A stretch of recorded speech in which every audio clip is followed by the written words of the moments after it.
Bismillahirrahmanirrahim. Assalamualaikum warahmatullahi wabarakatuh.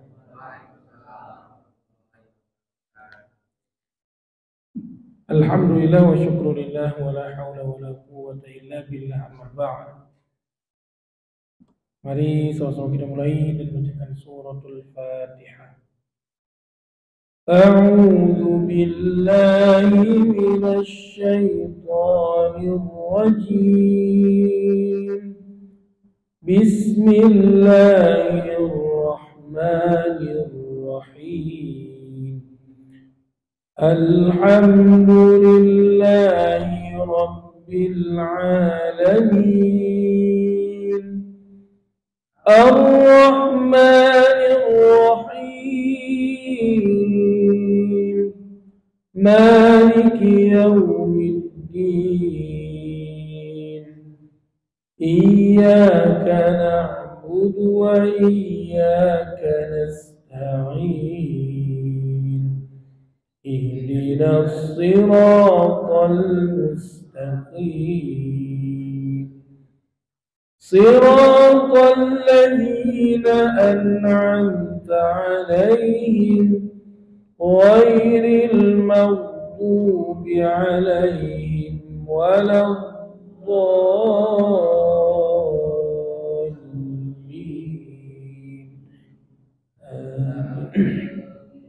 Ya. Ini namanya kitab At-Tibyan. At-Tibyan itu artinya penjelasan. Tibyan. At-Tibyan fi adabi hamalatil Quran. Penjelasan tentang adab-adab hamalatil Quran, orang yang mengemban Al-Quran. Ini pelajar Quran. Nah, jadi orang belajar Quran harus punya adab juga. Guru mengajar Quran juga harus punya adab. Ini makanya tadi ada adab Quran. Ya, adab kita berinteraksi dengan Quran itu ada adabnya. Adab naruh mushaf, ya kan? Ya gitu Pak. Adab megang mushaf, adab baca ta'awudz. Ta'awudz tuh itu adab. Adab baca Bismillah, basmalah. Adab membaca amin. Nah, ini amin. Amin dalam sholat itu waladdallin. Amin. Itu ada adabnya, ada caranya. Nah, jadi enggak sembarang. Nah, ini kitab ini dikarang oleh Imam Nawawi. Ya, ini saya baca sekilas jadi enggak runut. Kalau bisa, kalau mau dirutinkan, sebenarnya belajarnya ini dulu sebelum belajar Quran. Jadi sekarang kalau saya ngajar, terutama di kantor-kantor, ini dulu, selesai ini dulu, baru habis itu dia masuk ke Qurannya. Kitab At-Tibyan, habis itu kitab Adabul Alim wal Muta'allim. Nah, jadi biar punya akhlak dulu, punya adab dulu. Takutnya sekarang tuh orang bawa Quran tuh suka-suka hati dia. Pernah nggak lihat orang bawa Quran suka-suka hati dia? Di Al-Hidayah saya alhamdulillah nggak ada. Nah, yang saya lihat nggak ada. Tapi ada kalau di tempat lain itu ada yang seperti itu. Karena dianggap itu Quran itu sama kayak ya gitu doang. Ada yang bahkan kalau sholat taruhin aja Quran depan dia tuh.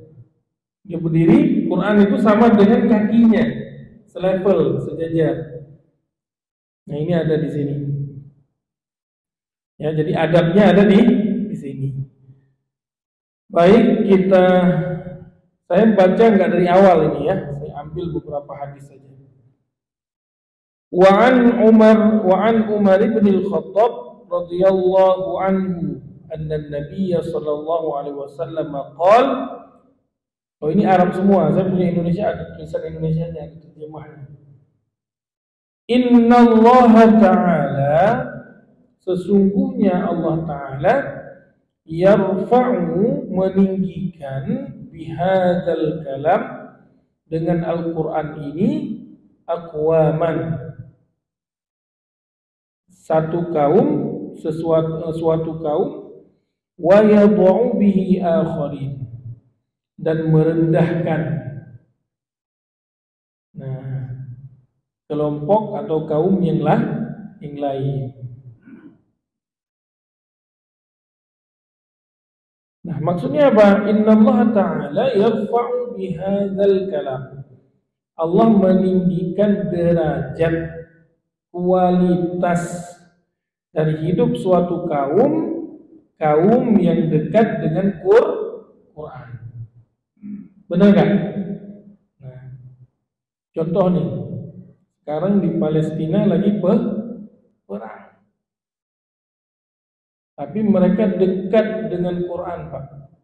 Dekat dengan Quran itu kenapa? Karena emang gak ada hiburan lain. Dan rasa-rasanya kalau di sana itu kayaknya mati, ini sejam ini kita masih hidup, belum tentu 1 jam lagi atau 30 menit lagi kita bisa jamin hidup. Nah, segitu ada dibayang-bayangi kematian. Kalau kita ini kayaknya nggak ada bayang-bayang matinya, nggak ada. Nah, maka mereka apa? Sehari-hari baca Quran. Nah, walaupun kita lihat hidupnya kayak gitu, ya, tapi dalam mata Allah apa? Itu adalah kaum yang dimuliakan. Coba apalagi perang ini bisa mewisudakan hafid Quran. Kita di Pondok Bambu kagak perang aja nggak bisa wisuda itu. Benar nggak? Orang ngafal Yasin aja pangkal hilang, tengah lancar pangkal hilang, pangkalnya lancar, tengahnya hilang. Nah, itu kalau kita. Nah, kalau mereka ternyata dalam perang pun bisa melahirkan generasi yang hafal Quran. Nah, itulah orang-orang yang dimuliakan, walaupun kelihatan dari dunia seolah-olah mereka itu sekarang itu apa? Dunianya, negaranya lagi hancur Pak. Kalau kita ibaratnya apa tuh, Jakarta Pusat itu udah habis itu dibom Israel. Cakep kan Jakarta Pusat tuh, udah dihabisin itu. Nah, itulah nilai Pak. Nilai kehidupan itu bukan kita nilai dari segi materi duniawi saja. Nah, tapi akhiratnya, coba akhiratnya orang Palestina itu kayaknya kalau orang Indonesia nggak bisa ngejar. Kalau mati langsung syahid. Hidup hafal Quran, coba ini. Keren nggak? Ada orang yang ditingkatkan status sosial hidupnya karena berkah dari Quran, dia dekat sama Quran, diberkahi, ditinggikan standar hidupnya, diangkat sama Allah. Banyak. Ada dulu marbot, tapi marbot hafal Quran, Pak. Orang Jogja kalau nggak salah saya. Dia marbot tapi hafid Quran, santri yang hafal 30 juz. Kerjanya marbot, bersihin masjid. Ambil bersihin dia ngaji. Sampai akhirnya apa? Ada orang melihat, kamu mau nggak saya kuliahin? Gimana mau kuliah Pak? Ijazah SMA saya kagak punya. Akhirnya apa? Dipaketkan paket C. Akhirnya selesai SMA-nya. Dikuliahkan S1-nya. Selesai S1-nya di Gajah Mada, dia lanjut lagi, dapat beasiswa lagi dari jemaahnya, S2 di situ. Sekarang jadi doktor, Pak. Nah, jadi doktor itu kemarin ada beritanya. Padahal dulu statusnya apa? Marbot, tapi marbot yang hafal Quran. Nah, maksudnya apa? Status kehidupannya Allah tinggikan. Kenapa orang sayang sama dia? Karena hafal Quran. Coba dia kagak hafal Quran, saya nggak mau sama orang. Nah, ya udah biarin aja jadi marbot seumur hidup. Nah, tapi karena hafal Quran Allah tinggikan. Nah, jadi Allah Ta'ala yarfa'u bihadzal kalam, ini bentuknya banyak, Pak. Banyak. Jadi ada orang yang status kehidupannya di bawah, tapi karena dia punya anak yang hafal Quran, 1 orang aja, Pak. maka keluarga itu Allah angkat. Nah, minimal penyebutannya diangkat. Anak siapa? Itu loh yang abangnya dia itu hafal Quran. Itu loh yang adiknya dia hafal Quran. Hebatnya Al-Quran. Wa yad'u bihi akharin. Nah, ini kita nggak bahas yang macam-macam, apalagi orang yang emang setiap hidupnya, setiap lini hidupnya itu dia menjadikan Al-Quran sebagai pedoman. Kalau kata Quran haram ya dibilang haram, jangan kata Quran haram dibilang halal, kebalikan. Nah, ini baru masalah ngafal, masalah kecil. Masalah ngafal itu masalah kecil, apalagi kalau sampai dia mengamalkan Quran, luar biasa. Hafal dan mengamalkan. Wa yad'u bihi akharin, dan Allah merendahkan, menjatuhkan akharin yang lain. Nah, maksudnya apa? Orang-orang yang tidak menjadikan Al-Quran sebagai pedoman hidupnya, sebagai prioritas, maka Allah merendahkan hidupnya. Kata Quran haram, dihajar sama dia. Kata Allah nggak boleh zina, dia dalam Al-Quran dia berzina. Kata Allah nggak boleh gini dalam Quran, dia lakuin. Semuanya bertentangan dengan isi Al-Quran. Nah, maka orang yang seperti ini Allah rendahkan kualitas hidupnya. Di tengah masyarakat aja kalau disebut nama dia orang malas dengarnya. Benar nggak? Nah, beda dengan yang tadi, yang Allah tinggikan derajatnya. Wa'an Abi Umamah al-Bahili radhiyallahu anhu qala sami'tu Rasulullah sallallahu alaihi wasallam yaqul, dari Abi Umamah, Abu Umamah al-Bahili radhiyallahu anhu, beliau berkata, sami'tu Rasulullah sallallahu alaihi wasallam, aku telah mendengar Rasulullah sallallahu alaihi wasallam bersabda. Apa sabda Nabi? Iqra'ul Qur'an, bacalah olehmu Al-Quran. Fa innahu, karena sesungguhnya Al-Quran itu ya'ti, akan datang yaumal qiyamati, pada hari kiamat, syafi'an. Syafi'an itu sebagai pemberi syafaat. Syafi'an, pemberi syafaat. Li ashabih, terhadap orang yang membacanya. Li ashabih, terhadap orang yang dekat dengan Al-Quran. Nah, ini beda. Kalau sekedar baca, bacaan kita nggak mesti hafal Quran. Orang yang senang baca, setiap hari ada keinginan baca, nggak baca Quran rasanya nggak enak, itu berarti sahabat Quran. Orang yang dekat dengan Quran. Nah, nanti dapat syafaat. Syafaatnya bentuknya bagaimana? Nah, kalau kira-kira timbangan dia udah mau masuk neraka, ya ditolong dikasih syafaatnya. Bentuk nanti yang datang itu di sana gimana? Ada yang mengatakan itu bentuknya seperti seorang laki-laki. Nah, kalau perempuan berarti bentuknya perempuan. Bapak-bapak jangan berniat pengen nolong perempuan. Itu makanya dijelasin. Nah, bapak-bapak yang nolong laki-laki itu ditarik. Udah mau masuk neraka tuh.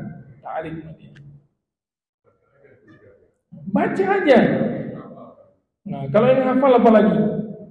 Nah, orang nggak bisa ngafal dan nggak bisa baca. Nah, karena mengamalkan Quran itu bukan cuma bagi penghafal Quran.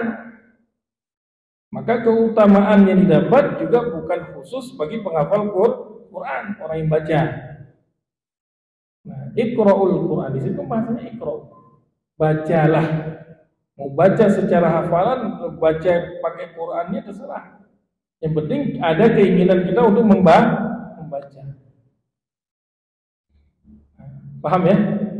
Jadi hebatnya Al-Quran di dunia memuliakan kita, meninggikan derajat kita, di akhirat jadi penolong. Ada nggak kira-kira di dunia ini kitab atau satu buku mungkin yang dihafal orang sekian juta orang? Ada berapa miliar umat Islam di dunia? Itu 2/3-nya mungkin hafal Quran.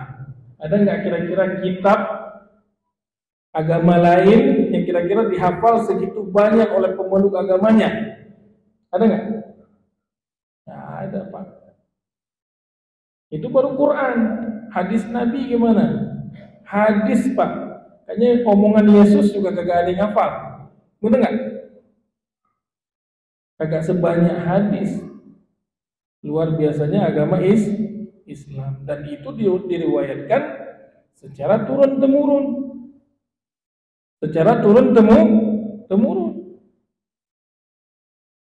Nah, setiap angkatannya, setiap abadnya yang hafal bukan 1-2 orang, bukan 100-200 ribu orang, tapi jutaan.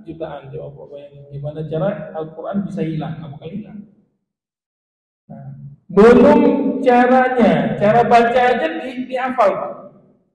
Hebatnya Quran. Tajwid dihafal. Bapak baca tajwidnya salah dikoreksi, bisa dikoreksi. Dari zaman Nabi Muhammad salah tajwid bisa dikoreksi sekarang. Luar biasa kan? Sifat hurufnya ada qalqalah. Itu dihafal loh Pak. Hebatnya Al-Quran. Ada nggak yang sedetail penghafalan Al-Quran? Nggak ada. Pak, itu qalqalah Pak, qul huwallahu ahad, ada D-nya. Itu aja dihafalin. Baris dihafalin. Coba Bapak rusakin. Qul huwallahi ahad, langsung dikoreksi semesjid. Coba kalau imam, Bapak imam please, benar enggak? Dikoreksi semesjid, salah baris. Hebatnya Al-Quran. Makanya benar kata Allah apa? Inna nahnu nazzalna dzikra wa inna lahu lahafizun. Sesungguhnya kami menurunkan Al-Quran dan kami yang menjaganya. Jadi sistemnya dibuat sama Allah. Sistemnya dibuat sama Allah. Sekarang kalau udah Allah yang pengen jaga, ada nggak yang bisa merusak Pak? Nggak ada. Luar biasa Al-Quran. Dari zaman dulu kita baca Quran, riwayat hafaz ya gini bentuknya. Nggak bakal mungkin berubah, enggak. Belum kiroat yang lain. Coba bayangin tuh ada wadduha, ada wadduhe. Apa nggak stres tuh kalau dirubah? Ya, ada orang pengen merubah wadduha jadi wadduhanya dibuang. Yang satunya wadduha dibuang, langsung wala ini ditulis. Bisa nggak? Bisa di Quran ini mungkin bisa. Tapi di kiroat lain diprotes sama yang megang-megang kiroat lain. Itu ayat satunya bunyinya bukan walai saja, tapi wadduha dulu. Ini ada yang coba-coba. Jadi ketahuan. Itu hebatnya Al-Quran. Bacaan Quran bukan cuma satu yang kita kenal ini, tapi ada 20 model bacaan. Sekarang kalau rusak satu, masih ada 19 yang koreksi. Kira-kira bisa hilang apa enggak? Ada 19 fotokopiannya. Yang kalau hilang, satu model bacaan hilang, tapi nggak bakal hilang. Satu model bacaan hilang, ada 19 fotokopiannya lagi. Ada 19 model bacaan lagi. Luar biasa. Nah, makanya kalau Nabi mengatakan syafi'an li ashabih, berarti benar nanti Al-Quran ini akan datang di hari kiamat sebagai pemberi syafaat. Bentuknya bagaimana itu ghaib. Tidak perlu kita bayangin gimana. Tapi ada ulama yang mengatakan seperti itu. Bentuknya seorang laki-laki. Kalau perempuan mungkin perempuan lah. Wa an ibni Umar radhiyallahu anhuma 'anil Nabi sallallahu alaihi wasallam qala la hasada illa fi ithnataini. Tidak boleh iri, tidak boleh dengki kecuali pada dua hal. Yang pertama, rajulun atahullahul Qur'an. Seseorang yang diberikan oleh Allah Al-Qur'an. Kemampuan baca Qur'an, kemampuan hafal Qur'an. Fahuwa yaqumu bihi ana al-laili wa ana an-nahar. Dan dia membaca Al-Qur'annya sepanjang siang dan malamnya, sepanjang malam dan siangnya. Dia hafal Quran, atau kalaupun nggak hafal, dia bisa baca Quran lancar. Itu ilmu, itu titipan Allah. Kemudian dia kerjanya apa? Ngaji aja, baca Quran aja.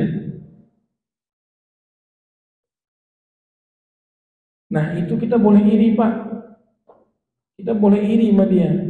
Bisa dia kayak gitu, saya juga bisa.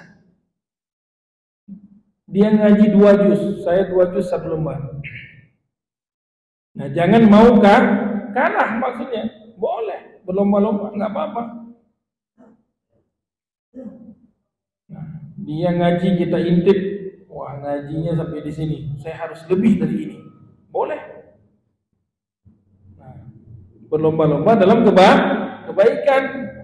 Yang kedua, wa rajulun atahullahu malan. Seseorang yang Allah titipkan kepadanya harta, kaya, punya duit. Fahuwa yunfiquhu ana al-laili wa ana an-nahar. Dan dia menginfakkan hartanya sepanjang malam dan siangnya. Ada nggak kira-kira orang yang kerjanya sedekah ya? Ada? Pokoknya sedekah aja, nggak pernah tidur, sedekah aja. Kan mustahil itu. Nah, orang biasanya kalau harta agak hitung. Lebih gampang yang pertama apa yang kedua? Lebih gampang baca Quran sepanjang malam, sepanjang siang apa? Sedekah. Sedekah terus. Lebih gampang yang pertama. Tapi ada orang senang gemar sedekah ada.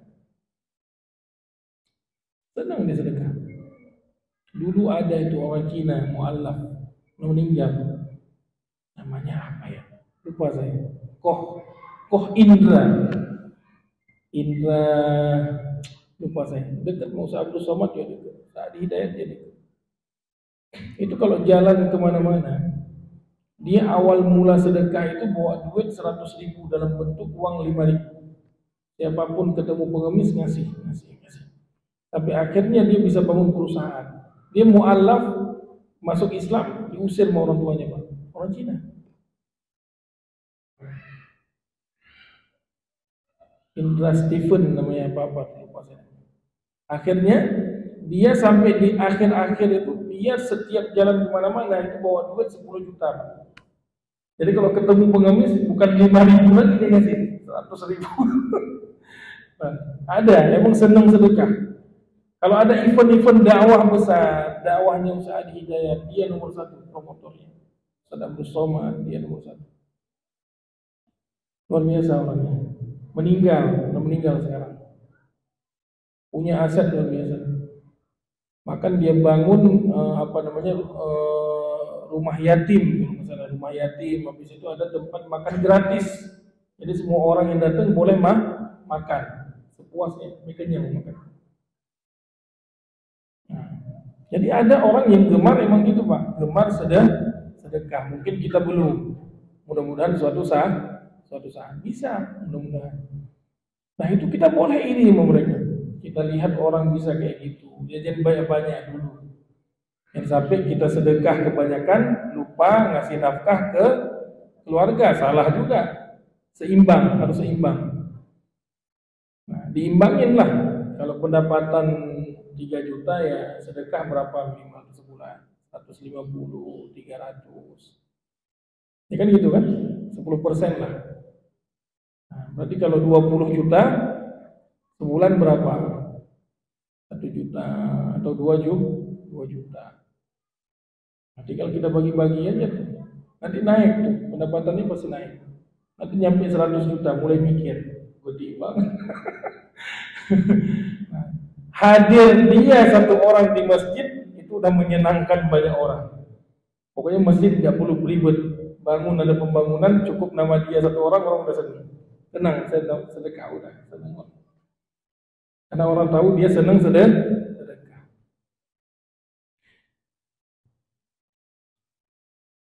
Warawaina aidan min riwayatin Abdullah ibn Mas'ud, dan ada riwayat lain dari riwayat Ibnu Mas'ud katanya radhiyallahu anhu bilafdhin, dengan lafaz la hasada illa fitnataini, tetap la hasada illa fitnataini, tidak boleh iri kecuali pada dua hal.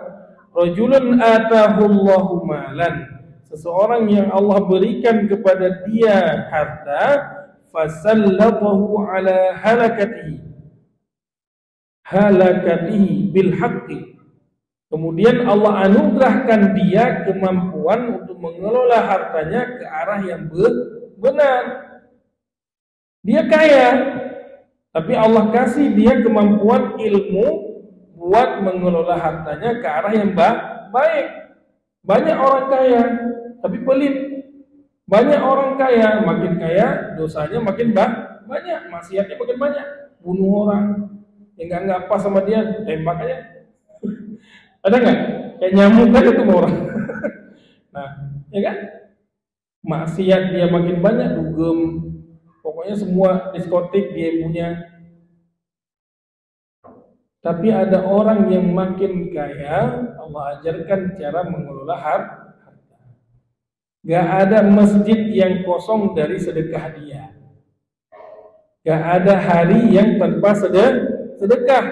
Gak ada anak yatim yang kelaparan. Nah kenapa? Karena ada orang kaya. Makanya yang miskin-miskin, fakir miskin, yatim diutamain buat dia. Ada juga kadang-kadang yang mengutamakan janda. Jangan, itu sedekah juga. Tapi lain itu. Tapi kalau janda tua nggak apa-apa. Nah, jadi apa namanya? Sedekah. Senangnya apa sedekah? Jangan sampai ada tetangga kita yang kelaparan, kita diam. Ada hafid Quran, biarin aja udah. Agak dipedulikan. Dilihat ada enggak kira-kira kekurangannya apa? Ada anak pesantren nggak sanggup bayar sekolahnya, kita yang bayarin. Itu luar biasa pahalanya. Nah kemudian warajulun atahullahul hikmah, dan yang kedua adalah seseorang yang Allah berikan kepada dia hikmah, ilmu, fahuwa yaqdi biha wa yu'allimuha. Ada orang yang Allah kasih ilmu dan Allah ajarkan cara memanfaatkan ilmu. Dia bisa ngajar, dia bisa jadi hakim. Kalau ada orang bermasalah, dia yang nengahin. Bukan makin ada yang bermasalah, datang dia makin gede masalah. Bukan. Nah, namanya orang berilmu gimana? Ada masalah, dia datang, masalahnya selesai. Bisa ngajarin ke orang, bukan cuma pinter buat diri sendiri. Banyak orang yang gelarnya profesor, doktor, tapi nggak bisa ngajarin, benar. Nah, tapi ada ustadz yang kadang-kadang lulusan pesantren, tapi ilmunya manfaat. Makanya jangan dilihat titelnya. Dulu ada dosen saya di UIN, itu gelarnya panjang banget. Yang belum ALM doang, almarhum. Panjang banget. Ngomong masalah hukum, saya kan kuliah hukum. Ngebahas hukum itu panjang, bukunya ketutup. Diam, nggak bisa lagi ngejelasin. Berarti ilmu yang nggak manfaat. Teman-teman pada ketawa semuanya. Ada yang modelan gitu, panjang detailnya, tapi ketutup buku, hilang ilmu. Tapi ada ustadz yang kagak punya titel, Pak. Titelnya cuma satu doang, UST doang. Ust. Nah, tapi bisa ngejelasin macam-macam. Dijelasin gini, jelasin gini, jelasin. Ditanya lulusan Mesir, Ustaz? Bukan. Lulusan Cilengsi. Nah, jadi ada ilmu yang barokah, ada ilmu yang tidak barokah. Ciri-ciri ilmu yang barokah seperti apa? Gampang ngajarin ke orang. Ngajarin ke orang tuh gampang, kagak usah pakai teori-teorian, langsung diajarin. Orang langsung paham. Nah, itu salah satu ciri ilmu yang barokah. Orang langsung nerima, bisa ngamalin. Kemudian orang yang ngamalin dapat pahala dan yang ngajarin juga dapat pahala. Di situ letak keberkahannya. Nah, ini bapak-bapak yang namanya Allah Subhanahu wa taala. Jadi beberapa hadis ini, kitab ini isinya sebenarnya banyak. Ya, nanti ada fikihnya, termasuk nanti masalah tayamum. Tayamum kita kalau lagi junub, lagi apa, kalau mau megang mushaf itu harus seperti apa. Boleh enggak megang mushaf kalau lagi junub? Nah, nanti ada pembahasan di sini. Boleh enggak megang Quran tanpa wudu? Ada pembahasan di sini. Sebenarnya panjang ini.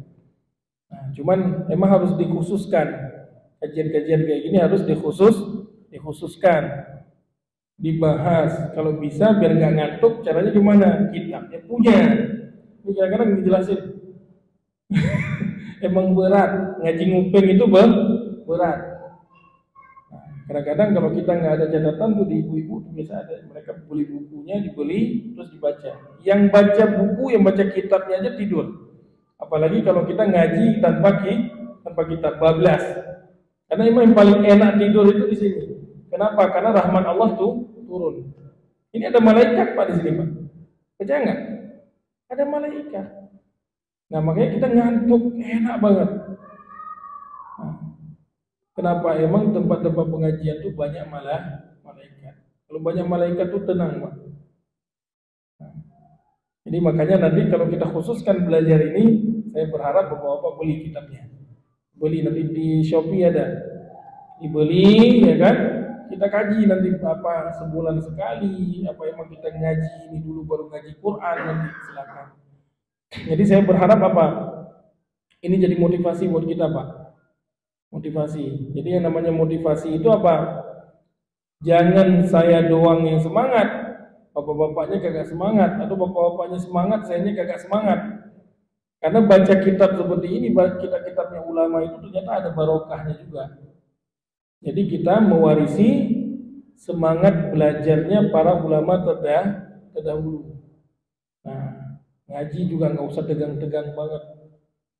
Yang namanya ngaji boleh ketawa, boleh nanti sambil ngopi, boleh sambil apa, yang penting jangan sambil dangdutan goyang-goyang ya, jangan.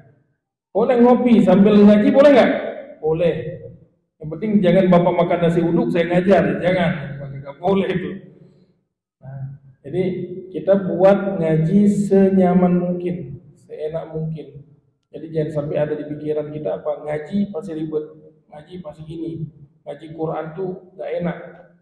Nah, ini nanti suasananya kita perlu mungkin perbaharui.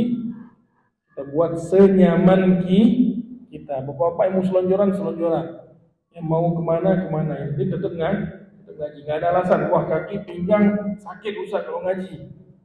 Nah, itu kalau jalan-jalan enggak. Itu kan bahaya. Jadi boleh duduk sambil selonjor, boleh sambil apa boleh. Yang penting jangan ke muka temennya aja. Oke ya. Baik, kita tutup dan doa kafaratul majlis. Subhanakallahumma wa bihamdika asyhadu an la ilaha illa anta astaghfiruka wa atubu ilaik. Assalamualaikum warahmatullahi wabarakatuh. Jadi minggu depan kita pakai ini lagi. فبأي آلاء ربكما تكذبان